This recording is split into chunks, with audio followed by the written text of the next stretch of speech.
Agora vamos falar de previdência. Estamos em contato com o economista Raul Veloso, que é especialista em finanças públicas. Doutor Raul, bom dia. Bom dia, Denise. Bom, doutor Raul, nesta semana nós tivemos o anúncio pelo menos de duas medidas que vão constar da proposta de reforma, a idade mínima para os homens em 65 anos, para as mulheres em 62, com a transição, período de transição previsto em 12 anos. A partir dessa sinalização, o senhor consegue antecipar o impacto que a reforma da Previdência possa ter? Claro que sempre há risco de alguma mudança no caminho, na tramitação no Congresso, mas qual a sinalização que o senhor viu nessas medidas? Eu acho a sinalização é bastante favorável do ponto de vista do ajuste das contas. É claro que as pessoas sendo atingidas podem ficar insatisfeitas, não acreditando que talvez aquilo fosse necessário. É sempre assim. Mas eu acho que nós estamos caminhando bem para tentar aprovar uma reforma de um certo peso que vai permitir aquilo que precisa ocorrer. O que é? Em relação à trajetória que viria acontecendo, nós temos de reduzir o crescimento do número de beneficiários e também reduzir o valor que é pago a eles. E aí não tem jeito, temos de tomar medidas que atendam a esse objetivo. A idade mínima é uma delas. Agora, doutor Raul, em relação ao alcance da reforma, se cobra muito que ela chegue também aos servidores, inclusive de estados. O senhor acha que seriam as mesmas condições? Qual a sua expectativa nesse sentido? Acho que sim, eu acho que a ideia que já foi anunciada aqui e ali nas conversas, etc., é que vão tentar aproximar o mais possível o regime dos servidores do regime geral, que é uma óbvia reclamação da sociedade. Por que um determinado grupo tem regras mais favoráveis para eles do que outros grupos, inclusive naqueles grupos onde estão as pessoas de renda média mais baixa? Essa é uma questão que terá realmente de ser atacada. Agora, doutor Raul, do ponto de vista da sociedade em geral, mais do que os servidores, as pessoas querem ver os políticos e o judiciário também atingidos por essas restrições, os militares, de que forma que isso poderá acontecer e a fixação de uma idade mínima desse período de transição já pegaria essas outras categorias? Sim, sem dúvida. Acredito que sim. Não há de forma alguma intenção, por exemplo, dos militares de eles ficarem fora da reforma.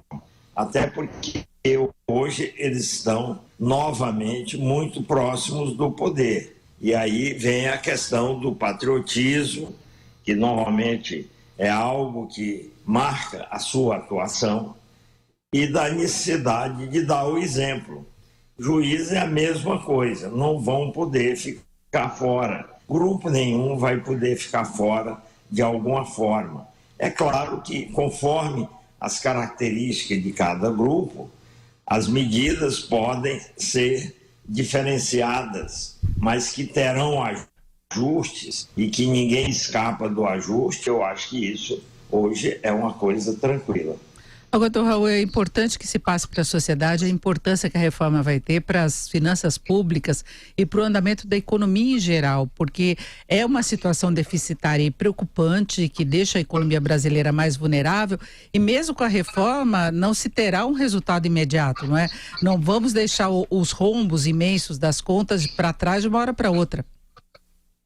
É verdade, a sociedade certamente vai entender isso, mas lhe digo, a ideia que está presente aí, no que foi anunciado, é que o período de transição, que é exatamente um caminho para preservar direitos adquiridos, afinal de contas, a preservação de direitos é parte da nossa, é item básico da nossa Constituição. Essa transição será mais rápida do que jamais foi em nenhuma proposta de reforma. É isso que está pintando. Então, a sociedade precisará entender isso, porque do outro lado vai estar, eu sei que isso é complicado das pessoas, as pessoas aceitarem, mas vai estar. O saneamento das contas públicas, eu acho que hoje existe consenso sobre isso, e a possibilidade de o Brasil voltar a investir de forma mais expressiva e a economia passar a crescer mais. Nós não podemos manter um sistema que está literalmente quebrado e, portanto, teremos de fazer as correções de rumo que se impõem no momento.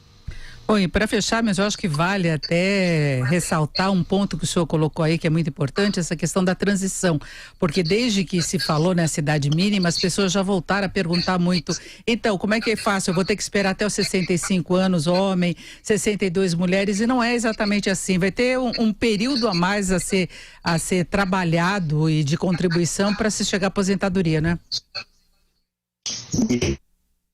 Isso. Na verdade, as regras novas só prevalecerão integralmente e imediatamente para os novos entrantes. Isso é que se chama preservar direitos adquiridos. Claro, você não vai preservar num sentido assim de começar a ter efeitos lá daqui a 30, 35 anos. Mas algum tipo de espera para iniciar o efeito das medidas vai ter de ocorrer. E será aquele que as contas permitirem, que eles vão fazer contas e verificar como atingir determinados objetivos de impacto e de ajuste das contas para nos levar a outra situação que de repente o país começa a encarar com mais otimismo. Agora, de qualquer modo, os novos trabalhadores que ingressar no mercado de trabalho, muito possivelmente vai enfrentar um outro sistema que seria de capitalização, porque é a ideia de Paulo Guedes. Isso. Essa ideia de trazer a capitalização para os novos é algo que nós não escaparíamos em algum momento de fazer, porque o regime de repartição, que é o que existe hoje e que nós estamos tentando ajustar a duras penas, é um regime muito difícil de se sustentar, os déficits são muito elevados. Ele se sustentar numa fase já mais madura do sistema, porque no início, lá atrás, não sei quantos anos atrás, era fácil, porque as pessoas só contribuíam e não havia aposentados, mas à medida que o tempo foi passando, com regras generosas, em que o número de pessoas que contribuíam em relação ao número de pessoas que recebiam do sistema foi diminuindo, chegamos a um ponto em que ele se tornou insustentável. O regime de capitalização, ele já nasce, digamos assim, equilibrado financeiramente. Essa questão não mais será posta. As pessoas vão receber proporcionalmente àquilo que elas mesmas contribuíram e que aquilo que os empregadores, eventualmente o governo, colocar lá de recursos. E aí não tem esse risco da gente, de tempos em tempos, termos de passar por um sufoco desses, porque a reforma é difícil de aprovar, é complicado aprovar uma reforma de previdência em qualquer país, e o país fica submetido a uma tempestade de incertezas, porque aqueles que investem aqui ficam perguntando: eu vou receber meu investimento de volta ou vocês vão quebrar e vão pegar todo o dinheiro para financiar seus aposentados?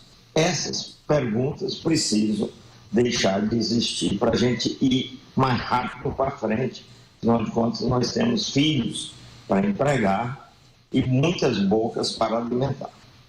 Nós conversamos com o Raul Veloso, economista, especialista em finanças públicas. Doutor Raul, muito obrigada. Um bom final de semana. O mesmo para vocês e seus ouvintes.